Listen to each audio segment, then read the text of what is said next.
जय श्री कृष्णा दोस्तों, मैं हूं नरेंद्र अग्रवाल और आप देख रहे हैं नरेंद्र अग्रवाल यूट्यूब चैनल। शास्त्रों के अनुसार भगवान विष्णु ने ब्रह्मा के पुत्र भृगु की पुत्री लक्ष्मी जी से विवाह किया था और भोलेनाथ शिव ने ब्रह्मा जी के पुत्र दक्ष की कन्या सती से विवाह किया था। लेकिन देवी सती दक्ष के यज्ञ कुंड में कूदकर भस्म हो गई थी और देवी सती से भोलेनाथ शिव के कोई पुत्र या पुत्री नहीं थी। तो अब प्रश्न यह है कि शिव के पुत्र कहाँ से आए, और वो भी एक नहीं दो नहीं बल्कि पूरे 6 पुत्र। तो आज का वीडियो बड़ा ही रोचक वीडियो है, जानकारी वर्धक वीडियो है। तो मेरा आपसे अनुरोध है इस वीडियो को पूरा देखिएगा, इसमें एकदम नई जानकारी है, अच्छी जानकारी है। तो आइए शुरू करते हैं। देवी सती के आत्मदाह करने के बाद सती ने अपना दूसरा जन्म पर्वतराज हिमालय की पुत्री उमा के रूप में लिया। देवी उमा ही बाद में पार्वती के नाम से विख्यात हुई।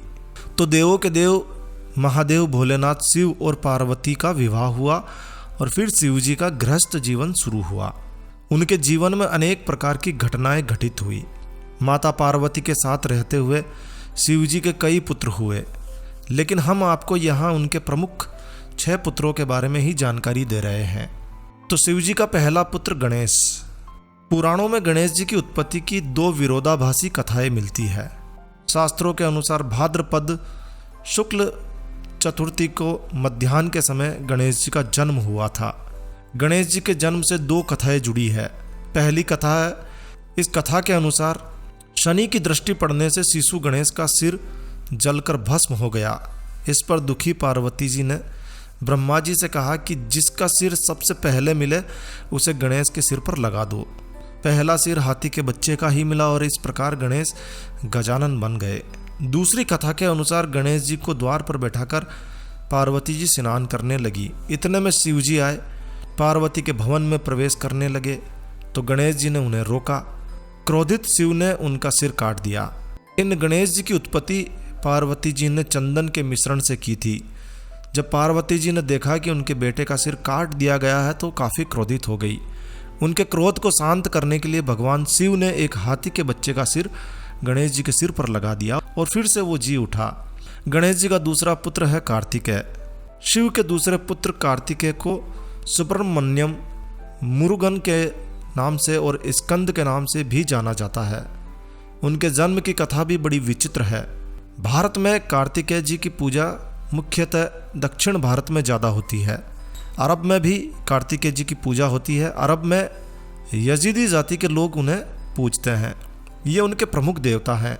उत्तरी पूर्व के निकटवर्ती प्रदेश उत्तर कुरु के क्षेत्र विशेष में ही इन्होंने स्कंद नाम से शासन किया था और इनके नाम से ही स्कंद पुराण है। चलिए इनके जन्म की कथा जानते हैं। जब पिता दक्ष के यज्ञ में भगवान शिव की पत्नी सती कूदकर भस्म हो गई, तब शिव जी काफ़ी विलाप करने लगे। विलाप करते हुए गहरी तपस्या में लीन हो गए। उनका ऐसा करने से संपूर्ण सृष्टि शक्तिहीन होने लगी। इस मौके का फायदा दैत्य उठाने लगे। धरती पर तारकासुर नामक दैत्य का चारों ओर आतंक फैलने लगा। उस दैत्य की शक्ति के आगे देवताओं को पराजय का सामना भी करना पड़ा। तब चारों तरफ हाहाकार मचने लगा। सभी देवता ब्रह्मा जी के पास गए। तब ब्रह्मा जी ने कहा कि तारक का अंत शिव पुत्र के द्वारा ही संभव है। तब इंद्र और अन्य देवतागण भगवान भोलेनाथ शिव के पास जाते हैं। तब भगवान शंकर पार्वती के प्रति अपने अनुराग की परीक्षा लेते हैं और पार्वती की तपस्या से प्रसन्न होते हैं और इस तरह शुभ घड़ी और शुभ मुहूर्त में शिव जी और पार्वती का विवाह हो जाता है। शिव पार्वती के मिलन से कार्तिकेय जी का जन्म होता है। कार्तिकेय तारकासुर का वध करके देवों को उनका स्थान प्रदान करते हैं। पुराणों के अनुसार षष्ठी तिथि को कार्तिकेय भगवान का जन्म हुआ था और इसीलिए इस दिन उनकी पूजा का एक विशेष महत्व माना जाता है। शिव जी के तीसरे पुत्र का नाम है सुकेश। जी हाँ, शिव का एक तीसरा पुत्र था जिसका नाम था सुकेश। चलिए जानते हैं सुकेश के जन्म की कहानी।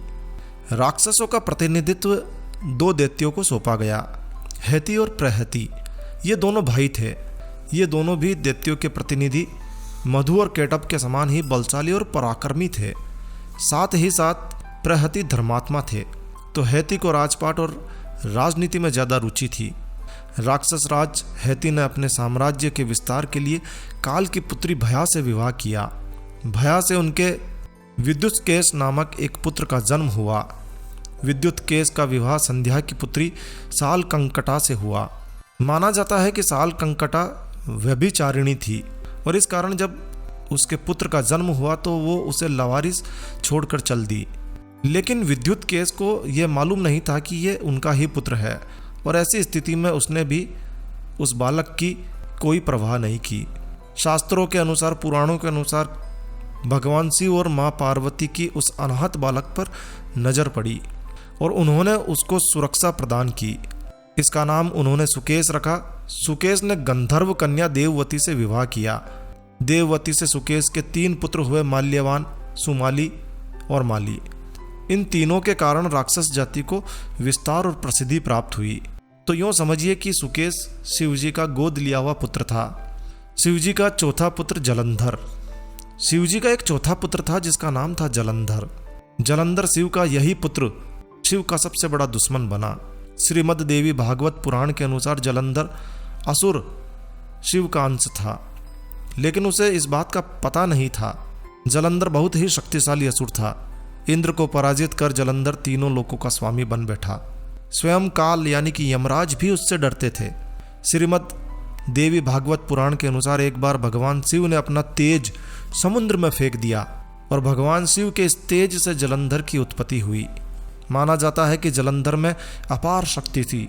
वो अपार शक्तिशाली था और उसकी शक्ति का कारण था उसकी पत्नी वृंदा। वृंदा के पतिव्रत धर्म के कारण सभी देवी देवता मिलकर भी जलंधर को पराजित नहीं कर पा रहे थे। जलंधर को इससे अपने शक्तिशाली होने का अभिमान होने लगा और वह वृंदा के पतिव्रत धर्म की अवहेलना करके देवताओं के विरुद्ध कार्य कर उनकी स्त्रियों को सताने लगा। जलंधर को मालूम था कि ब्रह्मांड में उससे ज़्यादा शक्तिशाली कोई नहीं है और यदि कोई है तो वह है देवों के देव महादेव। जलंधर ने खुद को सर्वशक्तिमान रूप में स्थापित करने के लिए सबसे पहले इंद्र को परास्त किया और त्रिलोकधिपति बन गया। इसके बाद उसने भगवान विष्णुलोक पर आक्रमण किया। जलंधर ने विष्णु को परास्त कर देवी लक्ष्मी को विष्णु से छीन लेने की योजना बनाई थी। इसके चलते उसने वैकुंठ पर आक्रमण कर दिया। लेकिन देवी लक्ष्मी ने जलंधर से कहा कि हम दोनों तो जल ही से उत्पन्न हुए हैं और इसीलिए हमारा रिश्ता तो भाई बहन का है। देवी लक्ष्मी की बातों से जलंधर काफ़ी प्रभावित हुआ और देवी लक्ष्मी को बहन मानकर वैकुंठ से चला गया। इसके बाद उसने कैलाश पर आक्रमण करने की योजना बनाई और अपने सभी असुरों को इकट्ठा कर लिया और कैलाश जाकर देवी पार्वती को अपनी पत्नी बनाने का प्रयास करने लगा। माता पार्वती जलंधर के इस कृत्य से बेहद क्रोधित हो गई और तब महादेव को जलंधर से युद्ध करना पड़ा। लेकिन जलंधर की पतिव्रता पत्नी वृंदा के सतीत्व के कारण भगवान शिव का हर प्रहार निष्फल हो जाता। अंत में देवताओं ने मिलकर एक योजना बनाई। भगवान विष्णु जलंधर का वेश धारण करके वृंदा के पास पहुंच गए। वृंदा भगवान विष्णु को अपना पति जलंधर समझकर उनके साथ पत्नी के समान व्यवहार करने लगी। ऐसा करने से वृंदा का पतिव्रत धर्म टूट गया और तब भोलेनाथ शिव ने जलंधर का वध कर दिया। भगवान विष्णु के द्वारा वृंदा का सतीत्व भंग कर दिए जाने के बाद जलंधर की पत्नी वृंदा ने आत्मदाह कर लिया और तब उसकी राख से तुलसी के एक पौधे का जन्म हुआ। भस्म होते होते वृंदा ने भगवान विष्णु को श्राप दिया कि तुम पत्थर हो जाओ और इसी कारण से भगवान शालिग्राम हो गए। क्योंकि वो वृंदा के श्राप को विफल नहीं करना चाहते थे तो स्वयं ही पत्थर रूप में बदल गए। तुलसी देवी वृंदा का ही स्वरूप मानी जाती है, जिसे भगवान विष्णु लक्ष्मी जी से भी अधिक प्रिय मानते हैं। शिवजी का 5वां पुत्र है अयप्पा। भगवान अयप्पा के पिता शिव और माता मोहिनी है। शास्त्रों के अनुसार विष्णु का मोहिनी रूप देखकर भगवान शिव का वीर्यपात हो गया था। उनके वीर्य को पारद कहा गया और उनके वीर्य से ही बाद में ससत्व नामक पुत्र का जन्म हुआ, जिन्हें दक्षिण भारत में अयप्पा कहा गया। शिव और विष्णु से उत्पन्न होने के कारण इन्हें हरिहर पुत्र भी कहा जाता है। केरल में सबरीमलई में अयप्पा स्वामी का एक प्रसिद्ध मंदिर है, जहां विश्व भर से लोग शिव के इस पुत्र के मंदिर में दर्शनों के लिए आते हैं। इस मंदिर के पास मकर संक्रांति की रात घने अंधेरे में रह रहकर एक ज्योति दिखाई देती है। इस ज्योति के दर्शनों के लिए पूरी दुनिया से करोड़ों की संख्या में श्रद्धालु यहाँ हर साल आते हैं। शिव जी का छठा पुत्र भूमा। एक समय जब कैलाश पर्वत पर भगवान शिव समाधि में ध्यान लगाए बैठे थे, उस समय उनके ललाट से 3 पसीने की बूंदें पृथ्वी पर जा गिरी। इन बूंदों से पृथ्वी ने एक सुंदर और प्यारे बालक को जन्म दिया, जिसके 4 भुजाएं थी और वह रक्त वर्ण का था। इस पुत्र को पृथ्वी पुत्र और शिव पुत्र के नाम से जाना गया। पृथ्वी ने पालन पोषण शुरू किया, तभी भूमि का पुत्र होने के कारण वो भौम कहलाया। जब भौम कुछ बड़ा हुआ तो मंगल काशी पहुंचा और भगवान शिव की कड़ी तपस्या की। तब भगवान शिव ने प्रसन्न होकर उसे मंगल लोक प्रदान किया। तो ये थे शिव के 6 पुत्र। आशा है ये जानकारी आपको काफ़ी अच्छी लगी होगी। तो दोस्तों, यह वीडियो आपको कैसा लगा कमेंट करके हमें ज़रूर बताएं। और इसी तरह के और वीडियो यदि आप देखना चाहते हैं तो आप हमें अपने विचार व्यक्त करें। यदि आपको यह वीडियो वास्तव में अच्छा लगा है तो लाइक के बटन पर ज़रूर क्लिक करें। और यदि आपने हमारा ये चैनल सब्सक्राइब नहीं किया हुआ है तो कृपया चैनल सब्सक्राइब कर लीजिए, क्योंकि इस चैनल पर हम लेकर आते हैं तरह तरह की धार्मिक जानकारियाँ, होम रेमेडीज, होम टिप्स और कई तरह की जानकारियाँ। तो सब्सक्राइब करने पर आपको हमारे नए वीडियोस की अपलोड्स लगातार निरंतर मिलती रहेगी। तो अभी सब्सक्राइब के लाल बटन पर क्लिक करके चैनल सब्सक्राइब कर लीजिए। तो एक नया वीडियो, एक नई जानकारी लेकर मैं आपका दोस्त नरेंद्र अग्रवाल फिर मिलूंगा। तब तक के लिए stay healthy, stay happy. Thank you for watching my video. Thanks. जय श्री राम, जय हनुमान।